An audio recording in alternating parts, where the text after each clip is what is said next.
गोवा-दोडा मार्ग ते बेळगाव कोल्हापूर जवळचा मार्ग असलेला तिलारी घाट अत्यंत धोकादायक घाट म्हणून ओळखला जातो. या घाटात अवजड वाहने यांचा बेकायदेशीर वावर सर्रास होताना दिसतो.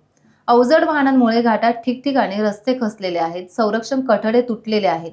याकडे प्रशासनाकडून दुर्लक्ष केलं जाते.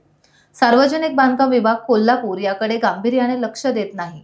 याच तिलारी घाटात मुख्य रस्त्यावर एका बाजूला भला मोठा खड्डा पडल्याचं शनिवारी निदर्शनास आले.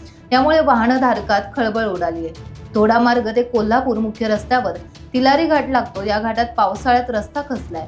अवजड वाहने बंदी घातली असली तरी ती फक्त एसटी बसेस यांना लागू होते. जिल्हाधिकारी यांनी बंदी घालून देखील पोलिसांच्या कृपा आशीर्वादामुळे अवजड वाहने यावर सुरूच आहेत. याच अवजड वाहनांमुळे आता भला मोठा खड्डा पडलाय. यामुळे तिलारी घाट पुन्हा एकदा चर्चेत आलाय. सार्वजनिक बांधकाम विभाग कोल्हापूर चंदगड यांनी तातडीने याकडे लक्ष देऊन दुरुस्ती करावी अशी मागणी आता होत आहे. टाइम्स डिजिटलला लाईक करा, सबस्क्राईब करा, शेअर करा आणि बेल आयकॉन दाबायला विसरू नका. पाहत रहा टाइम्स डिजिटल.